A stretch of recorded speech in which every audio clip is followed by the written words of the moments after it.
What's up? Where you headed now? So a Malk's gone AWOL. Well, if that caught LaCroix off guard, I don't know how he's dodged 100 years of sunrises.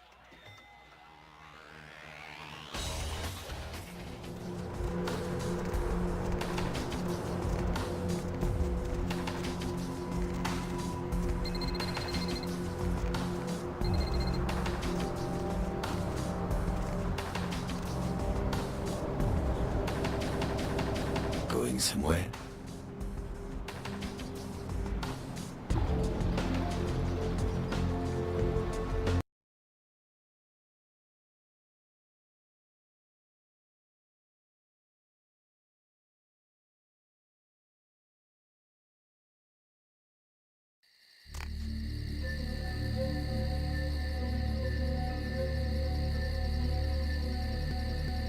You! What are you doing here?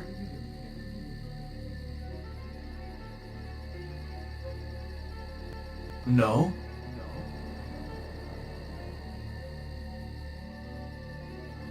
You should get out of here. This place is bad news. Pardon me.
Another unfortunate casualty to tide of time, insane asylums.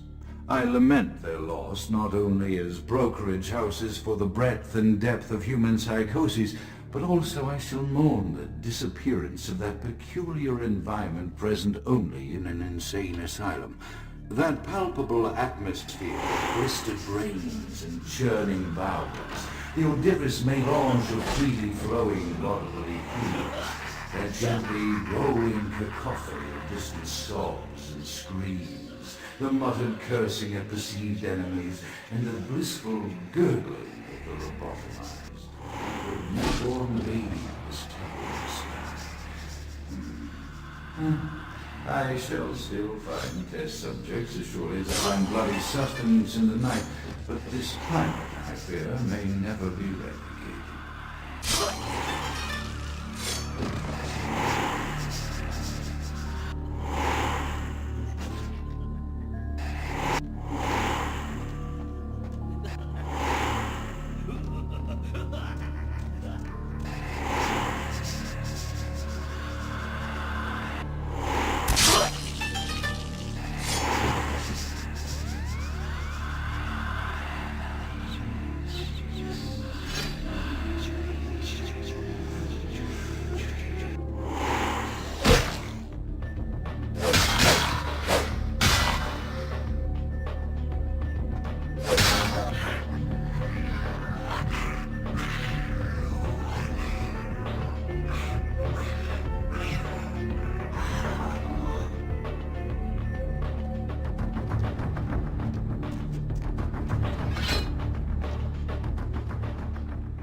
My studies proceed at a languid pace. I'm mired in a foul ennui as my wife's illness advances.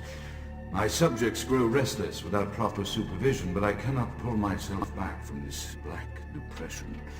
How many nights I've wasted now, gazing from the tower walk, pondering the frailty of existence.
After decades of solitary study into this affliction, I have learned that it is by no means mine alone.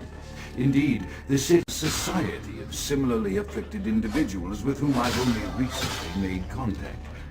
They are an understandably standoffish sort, by and large, but I have been able to confirm with them that the condition is indeed vampirism, which apparently comes in a multitude of strains, each with a spectacular set of symptoms such as invisibility and even a sort of lycanthropy. Through numerous official interactions with the governing body of this secret society, I have concluded that their fundamental understanding of the vampiric condition is woefully lacking and mired in suspicion and pseudo-religious dogma that would make a Turk balk for its strictures. Indeed, they seemed impressed with my studies and the eloquence with which I was able to present them. Apparently, the typical sufferer of my particular strain of vampirism is far from the vanguard of the King's English. So impressed were they that they even offered me an office in their government, a rather high office by the sound of things. I believe I shall accept. If nothing else, it should provide a lofty vantage point from which to observe the breadth and epidemiology of the affliction, so that I may move more expeditiously toward a cure.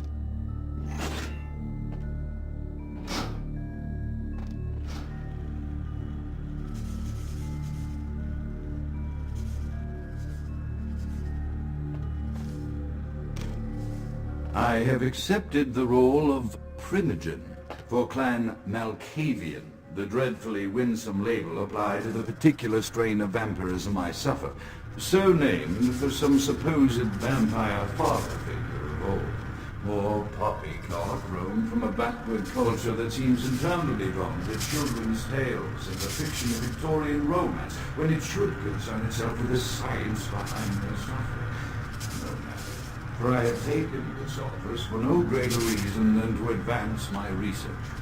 I must make mention, however, that even among my would-be peers in this governing body of vampires, the level of paranoia and superstition is frightening.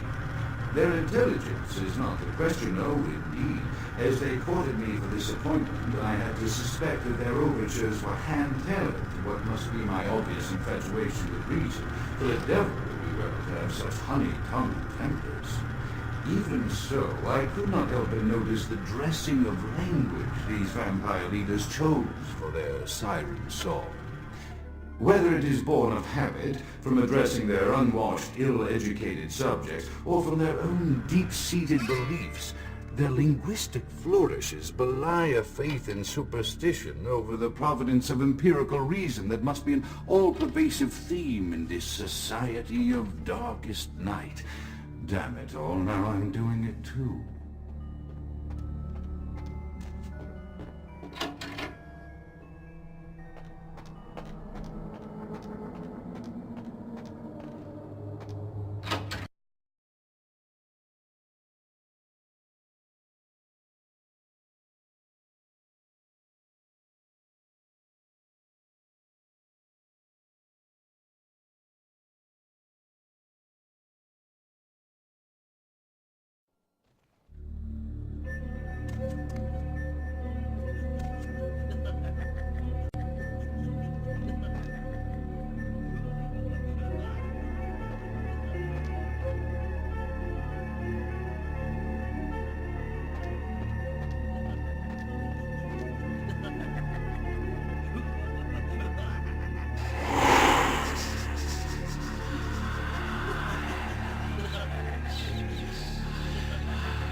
The voices have increased in frequency and direction of late.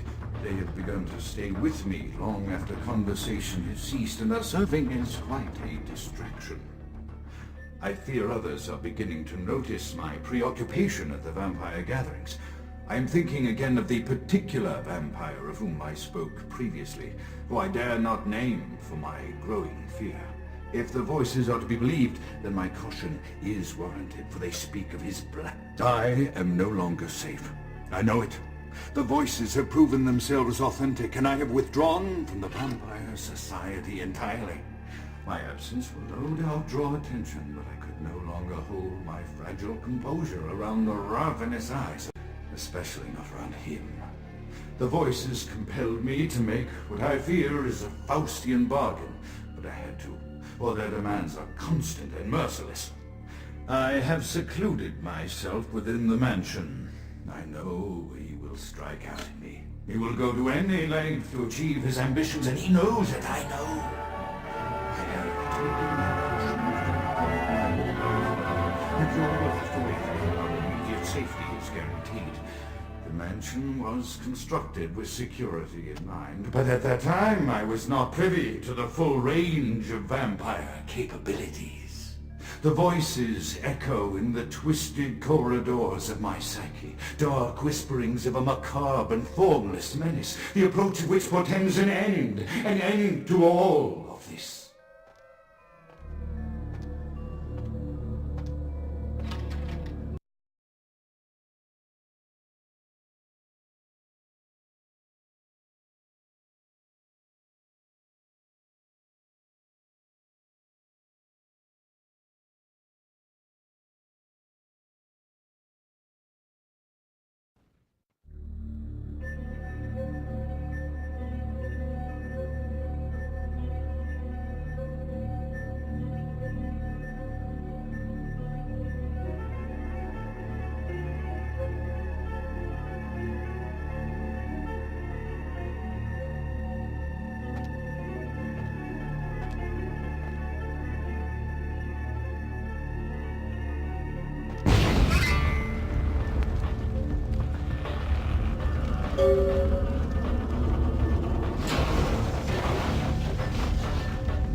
Count is dead? Pity it could not be by my hand. No matter. Soon your self-made kings and false prophets and all who bear the mark of the beast will be washed from the earth for the coming of the Lord.